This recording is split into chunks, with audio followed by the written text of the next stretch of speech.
আচ্ছা দর্শক বন্ধুরা, ট্রাম্প কি সত্যি সত্যি ভয় পেয়ে গেল? কেন বলছি ট্রাম্প কেন ইরানকে ভয় পাচ্ছে? কারণ ইরানের যে 9 কোটি জনগণ রয়েছে তারা শপথ নিয়েছে বদলা আর বদলা ট্রাম্পেরকে হত্যা। যার কারণে এখন ট্রাম্পের মাথা ব্যথা হয়ে দাঁড়িয়েছে। যার ফলে আমেরিকার প্রশাসন ট্রাম্পের সিকিউরিটি আগের তুলনায় বাড়িয়ে দিয়েছে এবং ট্রাম্প নিজেও তুর্কিতে স্বীকার করেছে যে এখন আমি ইরানের টার্গেট নম্বর 1-এ রয়েছি, আমি যে কোনো সময় মারা যেতে পারি। এবং তার বডি ল্যাঙ্গুয়েজ ও তার সিকিউরিটির যে পরিবর্তন সেটা দেখে পুরোপুরি স্পষ্ট হয়ে যায় ট্রাম্পের মনেও এখন মৃত্যুর ভয় চলে এসেছে। যার কারণে তুর্কির যে এয়ারপোর্ট আঙ্কারা, সেই এয়ারপোর্টে থাকাকালীন ট্রাম্পের যে সিকিউরিটি গার্ডরা সে প্লেনের দরজাগুলো পর্যন্ত বন্ধ করে দেয়। এর কারণ জানেন? তুর্কির সঙ্গে ইরান একটা দীর্ঘ বর্ডার শেয়ার করে। তাদের ভয় ছিল যে যদি ইরানের কোনো স্নাইপার আমেরিকার প্রেসিডেন্ট ট্রাম্পকে নিশানা করে হত্যা করে দেয়, এই কারণে ট্রাম্প তার নিজের এরোপ্লেনের জানলাগুলো বন্ধ করতে বাধ্য হয়েছে, মূলত ভয়ে।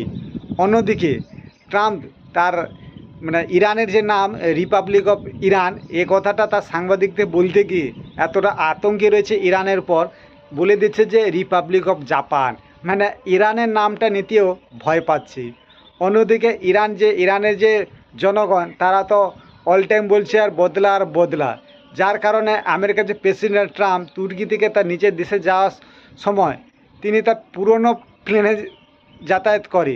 এতটা ভয়, কারণ তার ভয় ছিল এই বর্ডারে যদি তুর্কি আর ইরানের বর্ডার রয়েছে, সেখানে যদি কোনো গোলমাল হয়ে মার্কিন প্রেসিডেন্টের প্লেনে যদি কোনো কারসাজি করে, যার জন্য একটা পুরনো প্লেনে হয়ে নিজের দেশে ফেরে।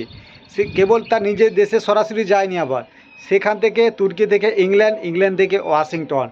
বুঝতে পারছেন কতটা মনে আতঙ্ক থাকলে হ্যাঁ এরকম হয়। বলে রাখি, ট্রাম্প হচ্ছে পৃথিবীর সবথেকে শক্তিশালী দেশ, বিশ্বের সুপার পাওয়ার আমেরিকার রাষ্ট্রপতি, যিনি সবথেকে বেশি সুরক্ষায় থাকেন। বলে রাখি, মৃত্যুর ভয় সবারই থাকে। আর মৃত্যুর ভয় আসার কারণ ইরান থেকে তুর্কিতে মিসাইল ব্যালিস্টিক মিসাইল নিক্ষেপ করার ক্ষমতা রয়েছে ইরানের, যেটা আক্রমণ আঘাত আনতে পারে মার্কিন প্রেসিডেন্ট ট্রাম্পের এরোপ্লেনে। যার কারণে ট্রাম্প আতঙ্কে ছিল, ভয় ছিল। তুর্কিতে যতক্ষণ ছিল ট্রাম্পের মাথায় ভয় ছিল। সে যতই শক্তিশালী রাষ্ট্রপ্রধান হোক না কেন, যখন একটি দেশে 9 কোটি মানুষ তার বিরুদ্ধে বদলা চায় এবং ইরানে আক্রমণের পর পুরো বিশ্বে যে শিয়া যে সম্প্রদায় রয়েছে তারাও ট্রাম্পকে হত্যার মাধ্যমে বদলা নিতে চায়। এর মূল কারণ হচ্ছে আয়াতুল্লাহ খামেনি। আয়াতুল্লাহ খামেনি হচ্ছে কেবলমাত্র ইরানের রাষ্ট্রপ্রধানই ছিলেন না, তিনি ছিলেন শিয়া সম্প্রদায়ের সর্বোচ্চ ধর্মীয় নেতা।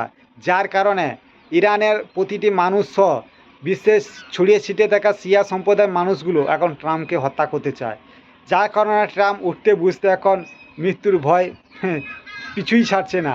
আর বলে রাখি, ইরানে যে গত পরশু যে আক্রমণ হয়েছিল, এয়ার স্ট্রাইক করেছিল আমেরিকা যুক্তরাষ্ট্র, সেই এয়ার স্ট্রাইকে ইরানে অনেকগুলো বাচ্চা মানুষ মারা যায়। যার কারণে ইরান তো প্রমাণসহ বিশ্বের কাছে জানিয়েছে, আর ট্রাম্প এখন বাহানা দিচ্ছে, যেটার ভয় এখন খাচ্ছে ট্রাম্পকে। কারণ পুরো মুসলিম বিশ্বের মানুষ এখন ট্রাম্পকে ছিঁচি বলছে এবং ট্রাম্পের বিরুদ্ধে কোনো পদক্ষেপ নিতে চাইছে।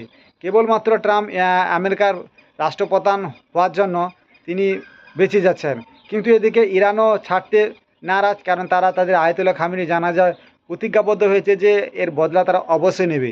সেটা মূলত ট্রাম্পের হত্যার মাধ্যমে তারা পূরণ করতে চায়, আর এটা ট্রাম্প নিজেও স্বীকার করেছে তুর্কিতে। দর্শক, আপনার মতে কি ইরান শিয়া সম্প্রদায়ের মানুষ কি ট্রাম্পকে হত্যা করতে সক্ষম হবে? আপনার মতামত অবশ্যই কমেন্টে জানাবেন।